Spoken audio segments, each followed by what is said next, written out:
Mhm.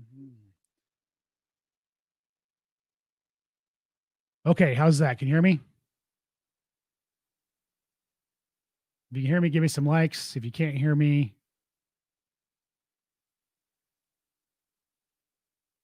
anybody there? Can you guys hear me? I'm gonna check my sound. Yes. Okay, you can hear me. Perfect. All right, I fixed it. Good. Okay.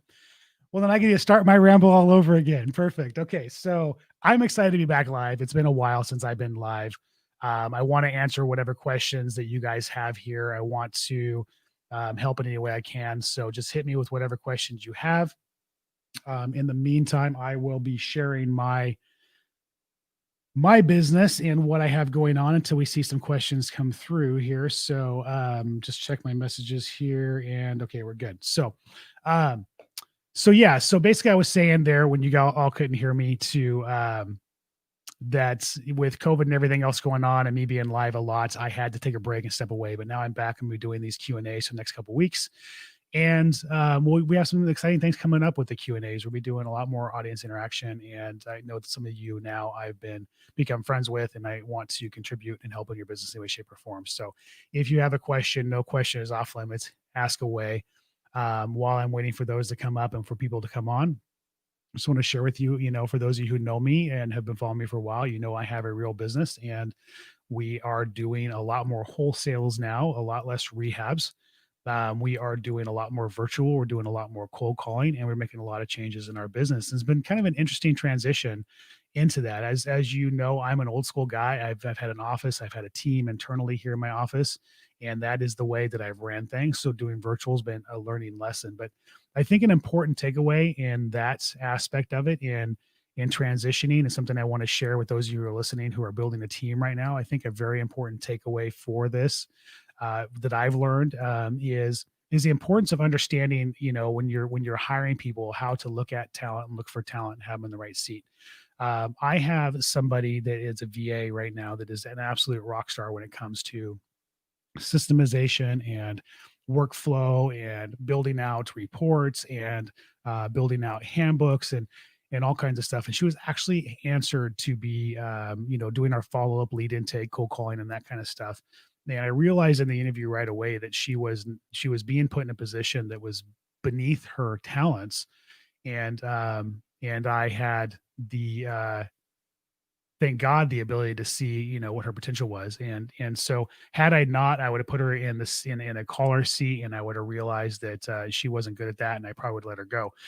Because I saw her talent. She's actually managing all of her cold callers. She's doing our week daily reports, our weekly reports. She's doing meetings with her cold callers, and she's a rock star. So my takeaway from that, for those of you who are looking to build a team or are building a team, is when somebody applies for a position in your organization, if they're not a fit in the organization, look and see what they might be a fit for. The right seat. People talk about the right seat. Gary Harper talks about the right seat all the time, and being able to have people in your organization that you realize aren't in the right seat, or have people in your organization that you're hiring for, and maybe have you see a seat that's better for them than the one that you're interviewing for. If you can develop that talent within yourself and the ability to identify where talent belongs, your team is going to have a great opportunity to really grow and serve you well. So I just want to kind of share that. It's something to just kind of reinforce something that I've been learning through the years.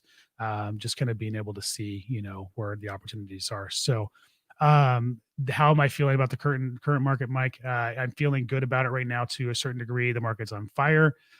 We have low inventory in a lot of different areas.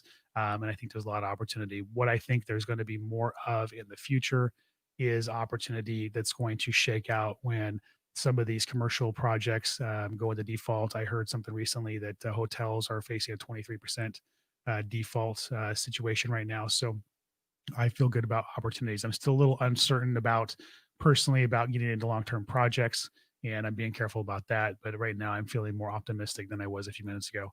Um, so creating income in real estate, Mike, about and getting started. One of the things that I think is important to share here. I think most people here know my story. I started my second round in real estate investing with $1 million judgment against me. I had no credits, I had no money, and I was still able to get deals. So I think understanding that, massive imperfect action, getting out there and tying up a deal, If you have a good deal, somebody's going to be willing to either buy it from you or finance the project as a rehab.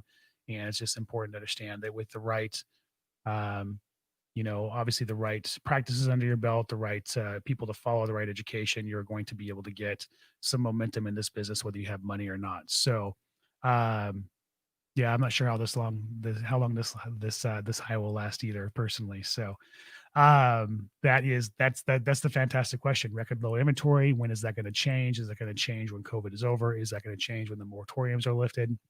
What's going to shake that out? So, um, not entirely sure. Okay, so questions about, well, we'll just kind of continue on the no income situation, the no, the no credit, the no income situation, and the ability to start this business.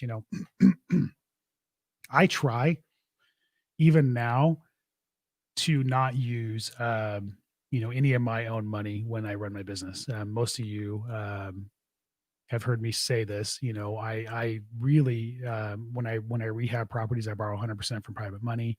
I don't use any of my own money even now, even though I have money. I feel like it's bad business practice to use your own money when you're buying rehab projects. When I'm marketing, I try to get as creative as I can in marketing before I spend money. At this point in time, I do invest a lot of money in marketing. I'd be lying if I said I didn't, but I also try to utilize our own database and the things we already have in place to generate deals.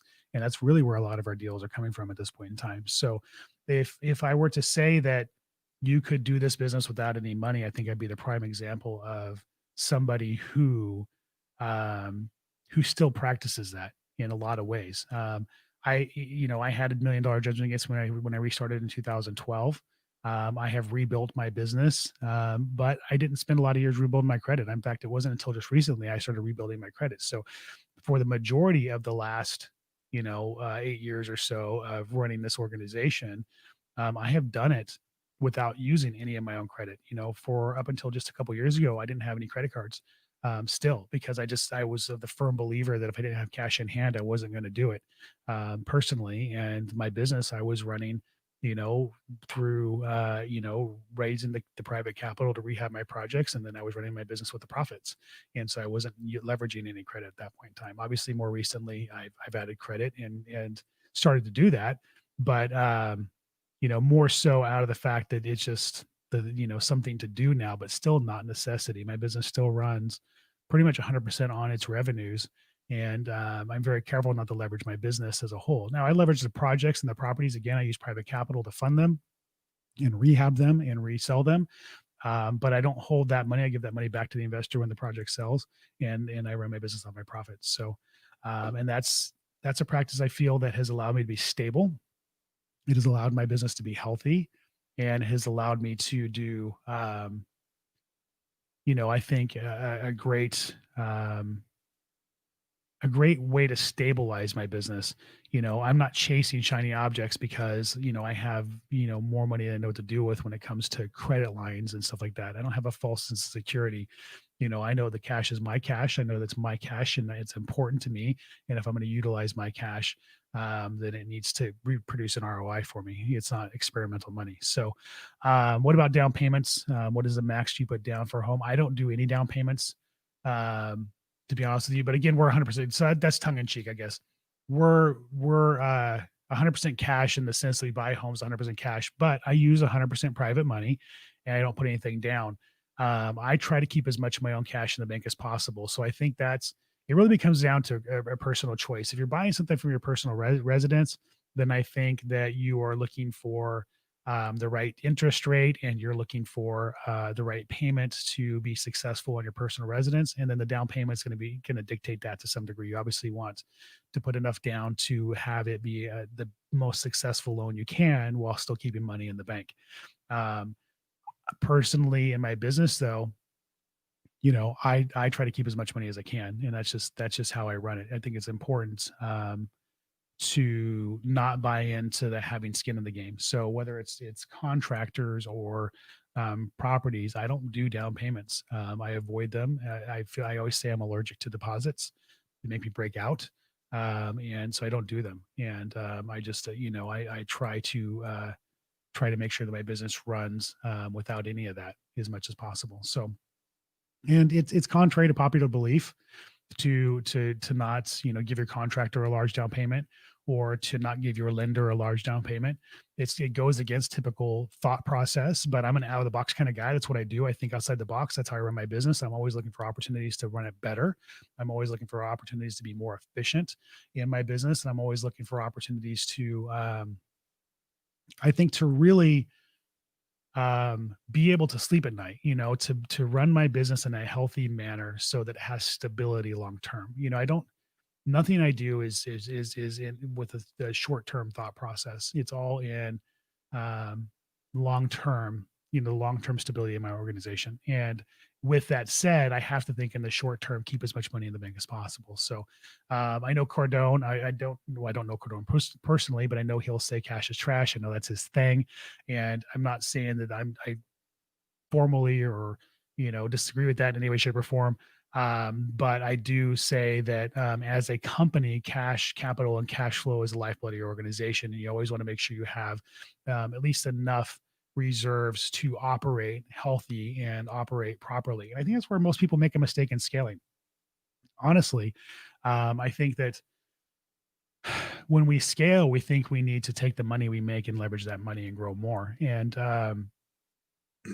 and a lot of people will scale themselves out of this business, or they'll scale themselves into misery, and they'll constantly be chasing that next check. And I think that I think thinking that way and is wrong. I think that being able to keep enough money in your bank and balance your cash flow is very important. So do you pay your lender interest based on draws paid to the contractors, or do you take out all the money for the project and pay interest on the entire project's loan?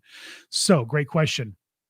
When I am doing my when I'm doing my projects, when I'm doing my rehabs, I pay my lenders for the whole lump sum. Now, some of them give me the lump sum, the rehab. So, say the rehab is 30 grand. Some of them will give me the 30 grand at close, and some of them will hold it back and disperse it to me each week as I use it. I don't care either way. As long as I have the money before I give it out, I don't care. So, but I do pay interest on the entire amount at the time of the loan. Now, my projects are typically only about 100 days. So it's not as significant that you were talking about a few $100s in the grand scheme of things when it all comes down to it.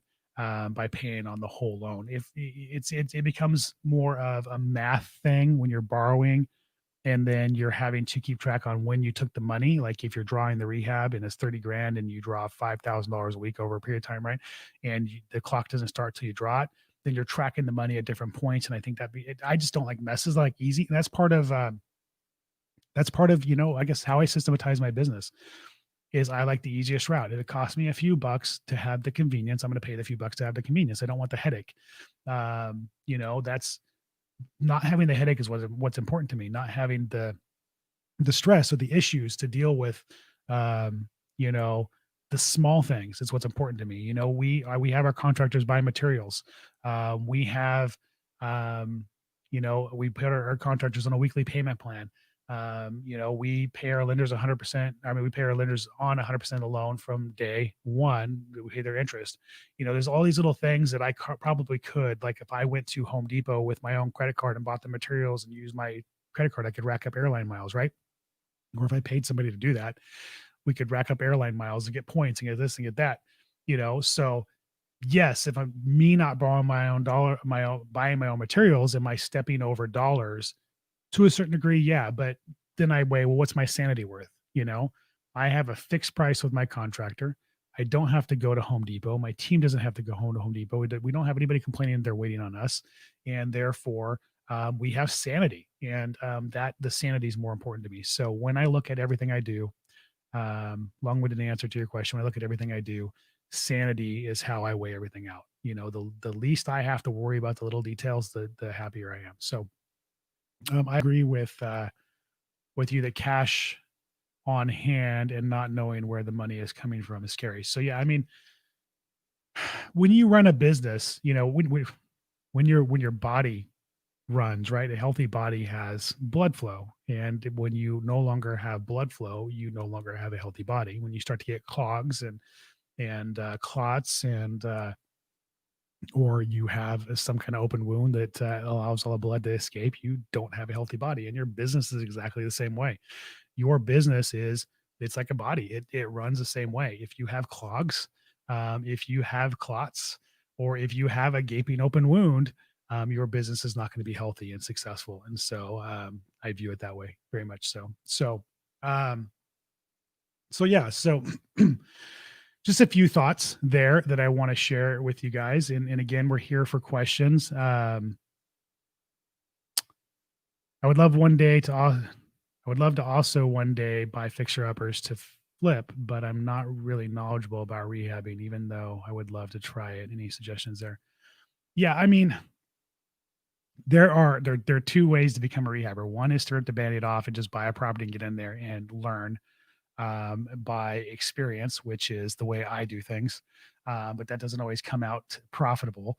And the second way is to, start wholesaling. And I think wholesaling is the way to start. If you're getting into this business, you start off as a wholesaler, which is you're learning the fundamentals, right? You're identifying a property, you're locking up the property, you're selling it to somebody. And what I would do in that particular situation, that particular scenario, is I would reach out to the people that I'm selling the property to, and I would ask them to allow me to understand what they're doing on that project. I would, if you were selling me a property and you say, say you could sell it to me for 10 grand assignment fee, and maybe you knock a couple grand off, and you say, "Hey, Don, I'm gonna knock a couple grand off of this, but on this project that you're rehabbing, walk me through it, show me what you're doing and why you're doing it. Help me understand the numbers, help me understand how you came to what you're going to rehab and why you're going to rehab it." I would be inclined to say yes. That's something I'd be willing to do. And I think that's a great way to learn, is to leverage that relationship. And then you get an idea of, the workflow process of a rehab. You can get the idea of the budgeting of a rehab, the complications, because if you're part of that process and that rehabber is running into complications, you're going to get a first-hand view of not only what they run into, but how they solve the problem. And so I think there's a lot of important lessons there in the relationship game. So again, two ways to do it is, one, build relationships, which I think is probably the best way to do it. And two is to do it the way I actually do it, which is I just do something new and hope that it doesn't go wrong. Of course, I do a lot of homework ahead of time to make sure that, yeah, I'm as successful as I can be. But I understand that during the process, there's going to be a lot of lessons to be learned as well.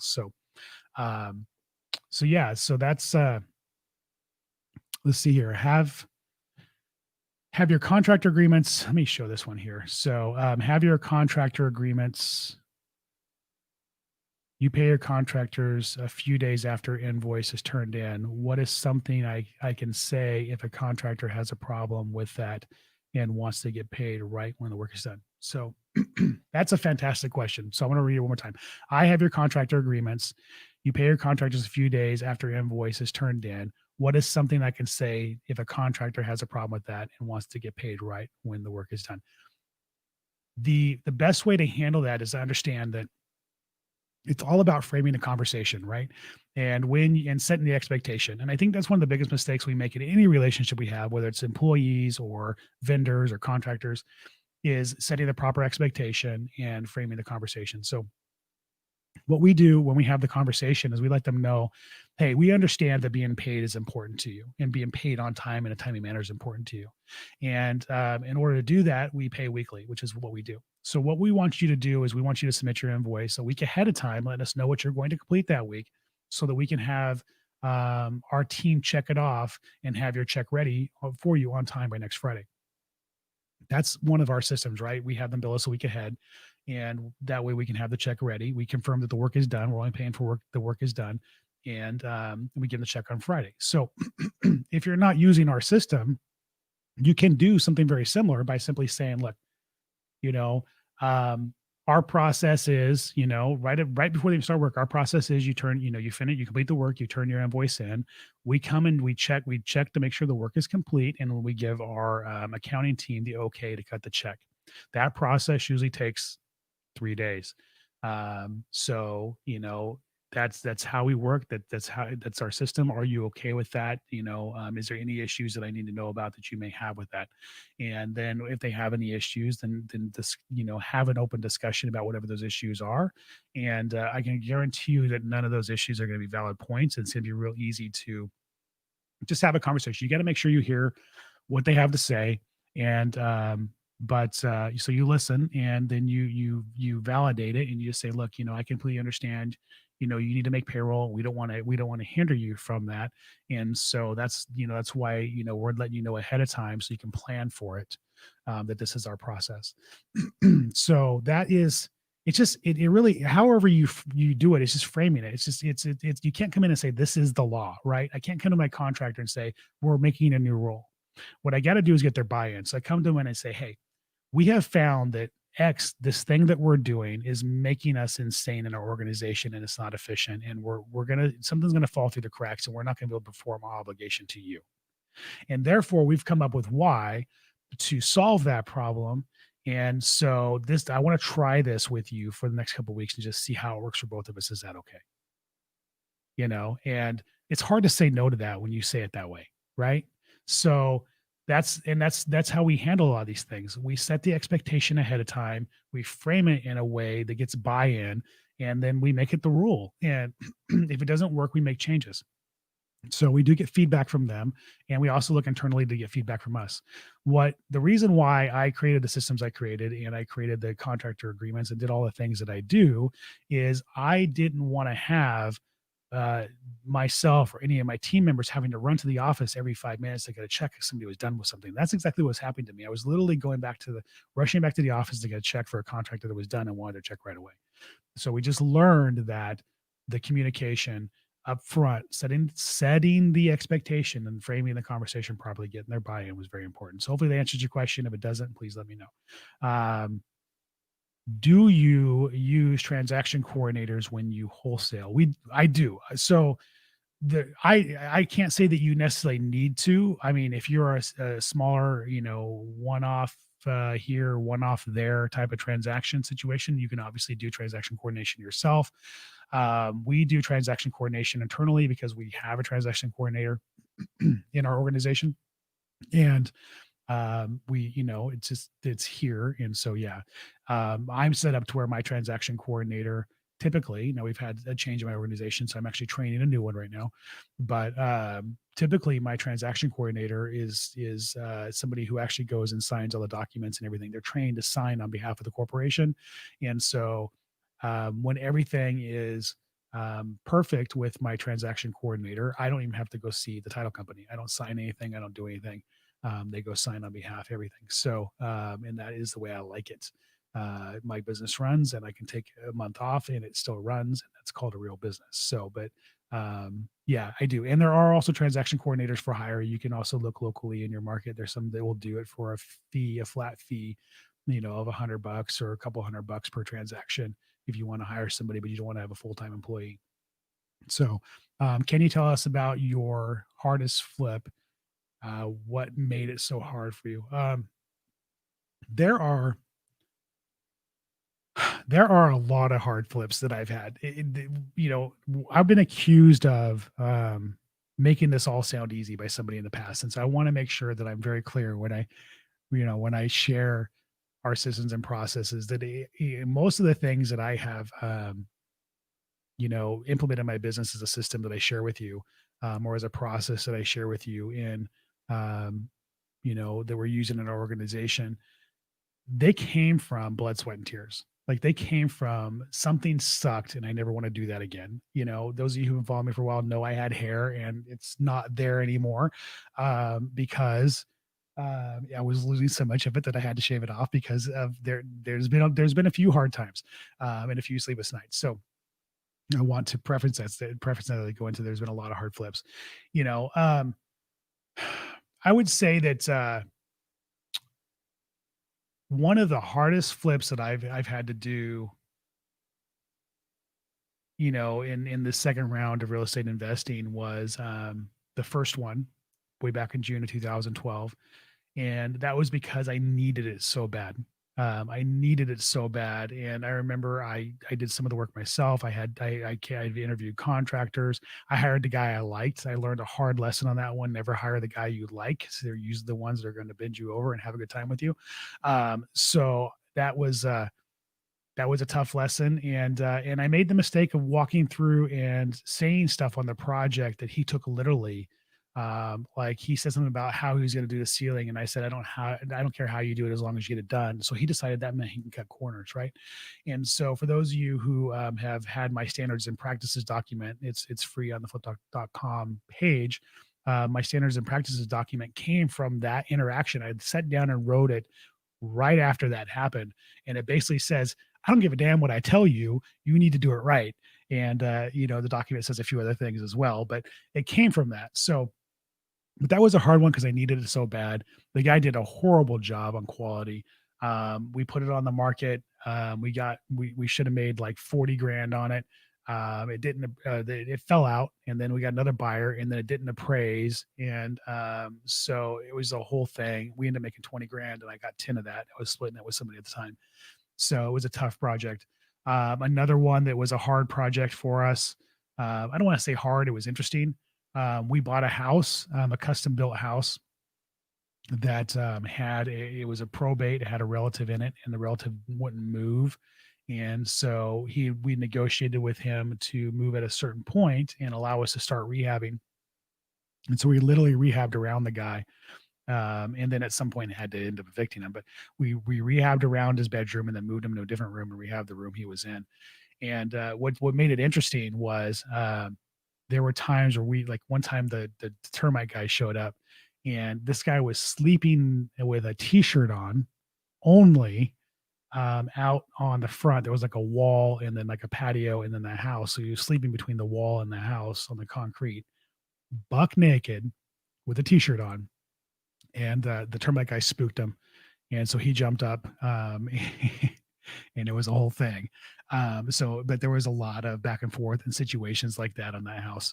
It ended up taking us longer than we expected, and then later we come to find out that it wasn't disclosed to us that the house was on septic, even though it was right in the middle of the city.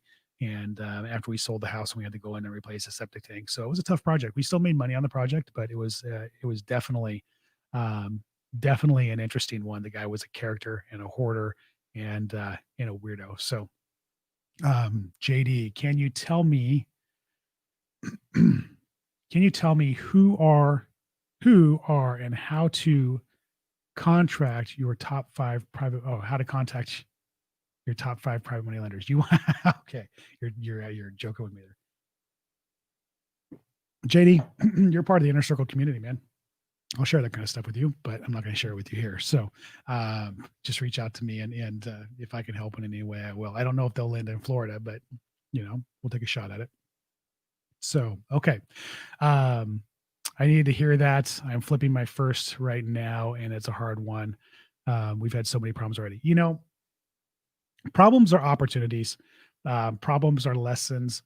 I don't shy away from problems. My projects, not one project I've ever done has gone perfectly. I'm going to tell you that right now.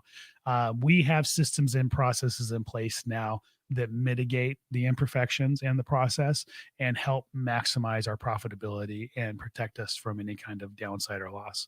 But that doesn't, I won't sit here and lie to you and say that I've never lost money. For a number of years I hadn't. And in 2019, we had so many projects going on that we actually lost money on a couple of them. And it's just part of the beast, if you're going to do this business at a high volume. So the the thing is, I would say, don't get caught in the weeds when you're having problems. Don't get lost in the problems. Look at the problems for what they could be in the resolution, right? So, for instance, running back to the office and having to write checks, you need a system for when checks are paid. Running to Home Depot 5 times because something didn't show up in your order or a contractor didn't tell you needed something. Make your contractors buy materials. you know Issues in communication, solve those by creating a document.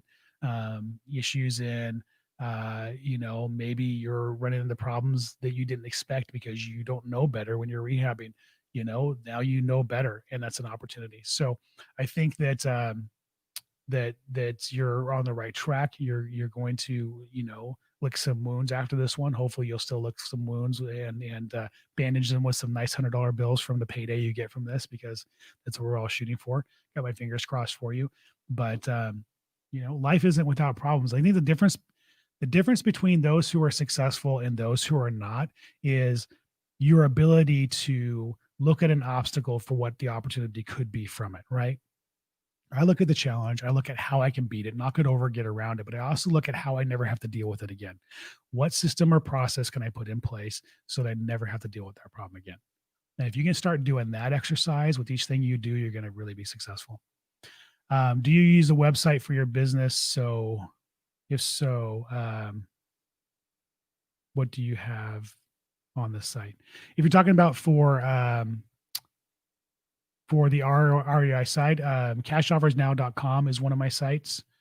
Um, and I should know that's right. No cash offers.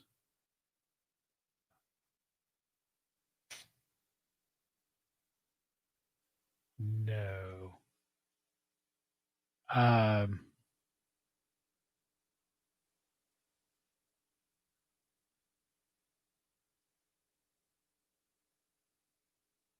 cashoffersnow.com is one of them. And I'll have to look at the other one. I have two. So I don't know what the other one is. I'm not going to lie to you. The other one is a carrot site. It's a Fresno something something .com, and then cashoffersnow.com is a lead propeller site. So you can go check them out. They're templates. I will probably post here in the comments the Fresno one. I'll have to find it. Like I said, I don't remember which one it is. So, well, actually, let me Google it.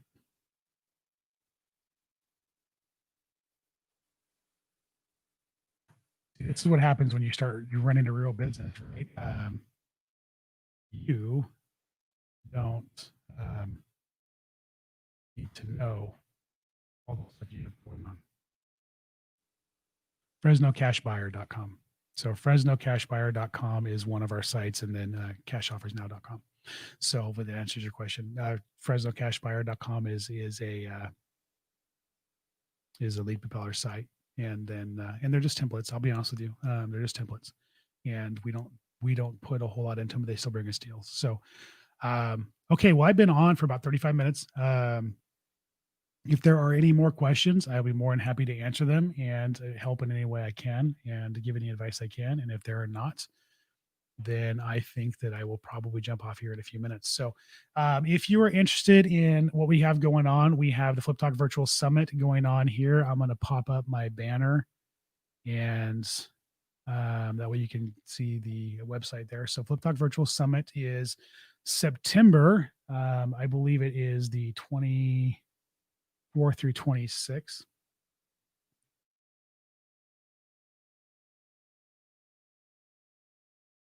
And okay, so we have the Flip Talk Virtual Summit coming up September 24th through 26th. It is 3 days. We're going to go over lead generation, closing techniques, and all kinds of other cool stuff on that. Definitely something worth checking out. FlipTalkVirtualSummit.com. Let's see. We have a question here. What do you suggest in scaling? I will answer that question for you, but I need you to elaborate. Like, what do I suggest in what? Marketing, hiring, all of it. So let me know what you mean by that, and I'll be more than happy to answer it. And Matt, I appreciate it, man. I'm going to be doing this every week. So I like these lives. I want more interaction. I want some of you to come on with me. I think that if you're watching this, whether you're watching this on the replay or watching this live, if you want to email me at donafliptalk.com and you're interested in possibly coming on live with me and answering questions or asking questions, and having these conversations, I think it'd be really good for the audience for you to come on and ask me questions. I am offering that. I can't offer that forever because I just can't. I got too many other things to do, but I'm offering that right now. I have some time on my hands. So I'm willing to sit here and answer the comments. I'm willing to have you come on here with me and have a conversation with me as well. So, okay, if like someone is a solo person and I'm wanting to scale and automate hiring, acquisitions, and dispo. Okay. Got it. So if you're solo, look, I'm going to oversimplify it, but really it's oversimplified. If you're a solo individual and you're looking to scale, that you really just need to look at what needs to get off your plate in terms of, are you doing a bad job at it? Are you too busy that it's getting neglected? Or do you hate to do it? Okay. And that's where you start to hire. That may be an acquisitions person, that may be an assistant, right? That may be a project manager. And that really depends on each individual's need. So you need to look at what you can get off your plate so you can increase your performance, and that whatever that task is gets the attention that it deserves. That becomes your first hire. Second hire, you look at the same way, right? And you kind of look at that for your first few hires on what comes off of your plate where you can have the attention it deserves, and then you can maximize your time and your efficiency. Okay. And once you start looking at it like that, the answers become very, very clear to you on who to hire. When to hire is important. That you hire before you're in the weeds generally. And now most of us will hire our first person when we're buried. It's a given, because we're scared, right, to take that step. So most of us will hire our first person when we're buried, and that's okay. Just know that as you grow, you want to start hiring before you're buried, before you actually need that person, so that you can properly train them. I think one of the biggest mistakes we make as leaders is we're buried, we're in the weeds, we hire somebody to get us out of the weeds, and then we don't have the time or the ability or the desire to train them properly, and then we hold them accountable to be successful in a position that they were really never set up for success in. Okay, so it's important that when we start to grow and scale, that we really give them the opportunity to be successful. So we hire them before we're in the weeds. Um, Acquisitions, dispositions, there isn't really a such thing as automated hiring, because those positions are important positions in your organization. If you want to build a real team, there isn't a such thing as automated hiring. You have to have, or somebody on your team has to have a hand in making the decision on that individual. I know there is sexy out there where they say push a button and you're going to have an automated this, but I guarantee you they're not going to be somebody that's really going to be stable with your organization for a long period of time. There are some VA companies out there. Rocket Station is a company that I work with very closely for our VAs, and Rocket Station is somebody that I trust, and they actually train the VAs for you, and then they give you a pool of VAs that you can interview and hire from. So, for instance, we have 4 VAs now, and I think we interviewed through 3 pools of 4. So we interviewed 12 VAs to get the 4 we have. That's about as automated as you're going to get, is finding a VA company like Rocket Station who works with you and trains the individuals. They give them about 2 months training before they actually give them to you to interview, and then they help monitor as well. So they're a little more expensive than your typical VA company. You have $5 VAs and $4 an hour VAs. They're about $10 an hour, but they help you monitor. They do check-ins with you. If you have any issues, they're assisting. It's really kind of a concierge service, and I highly recommend it. I've been very, very happy with it. Pay structure for acquisition and disposition is going to depend on your market. In California, we're not allowed to have, 1099 individuals. So we do a base now plus commissions. We do it hourly plus commissions, but in a lot of states you can have 1099. You just determine what's best for you. If you're looking to grow and scale your organization, you're not going to want to have a 25 or 50% commission for your acquisitions team. Long term, it's not sustainable. It's not something that you're going to be able to be successful with. You're going to want to stay somewhere in the 10 to 15% range, or depending on your volume, even less. Dispo typically is 5 to 7.5%, commission. So hopefully that helps you. What departments and positions does your business have? Um, well, so we're a sales and marketing company. So obviously we have lead managers and acquisitions people. That's important to us. We have our project managers, and we have our office admin. So our transaction coordinators and office manager, basically the same person. We have a dispo. Hopefully that answers your question. So basically marketing, which is highly important to us, the sales and marketing part of it. And then we have the office support staff in the back end. We had a COO till recently, but with COVID, she just had a baby, and so she is out. And yeah, so that hopefully that answers your questions there. What program software did you feature recently to help with your acquisitions people and determining renovations and rehab costs? Fantastic question. Um, I think it's accurate. I like it. It's called Rehab Estimator Pro. If you go to fliptalk.com/estimate, you can find that. If you go to fliptalk.com/estimate, and or you can use fliptalk 2020 when you check out, to make sure that's the real link. Fliptalk 2020, when you check out, you'll get $29 a month for that product. It's a fantastic product. You can actually change it to meet your market cost if you need to. Um, and it is a game changer. It'll even do an evaluation for you. Um, I don't know what I'm doing wrong. I typed that in. I think it might be estimate with a, let's see. Um, okay. Anyway, Rehab Estimator Pro. I'm not sure what the Flip Talk link is. It might be fliptalk.com/rehab. But the if you use the code FlipTalk 2020, you get $29 a month on that, and it's a great product. It is a really good product. I wish I would have had it, 8 years ago when I started out myself. So, before interviewing, do you have them take personality test or use any other tool to pre-screen your candidates? Yes, we do the DISC test right out of the gate. It's kind of our first line of defense. And then for the last number of years, we've used a personality test. I think it's like 10 or 12 grand to get started, and then 6 grand a year. And there are a couple of them out there, predictive index, culture index. The one thing I've learned about personality tests, though, I think it's important to really understand about personality tests is, for a minute in this business, I lived or died by the personality test. If you didn't fit within the profile I thought you should for the position, I didn't even spend time talking to you. And I've realized more and more that while there are certain personalities, like you don't want to have somebody that's super conservative in an acquisitions role. You don't want to have somebody that is super high D sales oriented in a conservative role. I mean, you don't want to do that. So DISC is very important. First step of defense on that. But at the same time, these are more how to communicate and how to teach your people. So I found that there are people who are successful that don't completely fit in the box of that position.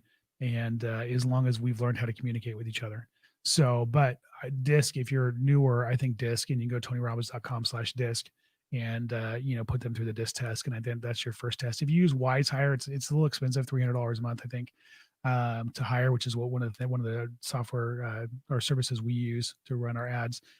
They will actually, they have a setup where they'll have them, do a DISC profile test at the time they submit their resume. So cool. All right. Well, I'm losing my voice. It's the first time I've been live for a while, and I am starting to get a little scratchy and stuff. So let me, I'm going to jump off here, but before I do that, I am going to, those of you who watch this later or want to fast forward it or are watching now, I'm going to check out that link for Rehab Estimator Pro. Matt, do you purchase your county's entire tax list to keep from running out of leads? I don't. I probably at some point should. We do defaults and whatnot, but I don't buy the county's entire tax list. I buy, I buy my list from all kinds of different sources. I buy my list from ListSource being one of the lists. If you go to I'll post the link. I don't know the link right now, but there's a link to get it for 3 cents. And there is, but I buy from Yellow Letters. I do all kinds of various, there is Listability, PropStream. I get my list from PropStream. I pull lists from various sources because I pull different criteria, and I always seem to have enough data, to keep up with what I'm doing. So at the moment, so far so good. So yeah, that's what I got there. So I'm going to look for this redirect here, and I don't know where it is. Okay. Well, anyway, Rehab Estimator Pro, Flip Talk 2020, and you should be good. So again, Flip Talk Virtual Summit, if you want to check that out, please do. We're at 3 days. We're giving it, we're look, this isn't going to be like some crazy pitch fest situation where we're just giving you high level stuff. We're going to dig into stuff that you can actually take action with and actually walk away and do deals with. That's very important to me, to make sure that we're doing that when we do it. And I like doing these events. I think I enjoy them. I think they're fun. I love, being able to bring speakers to, one spot and allow them to just open up their businesses and share information with everybody. So, Flip Talk, virtualsummit.com, check it out. If it's something you want to do it. And I will look forward to seeing you. I know it's going to change what you're doing. I know it's going to change your business, and I can't wait to see you on the other side. So, for those of you who, are again interested in questions, reach out to me at donaflip.com if you want to be part of this and come on this with me. And other than that, I will see you next week at the same time, 2 o'clock, and looking forward to it. If you have questions and you don't want to come on, email them to me ahead of time, and I'll make sure I ask them on this broadcast, answer them on this broadcast, and I'll do my best to help you out. So thanks everybody for being on. And until I talk to you again, have a wonderful day.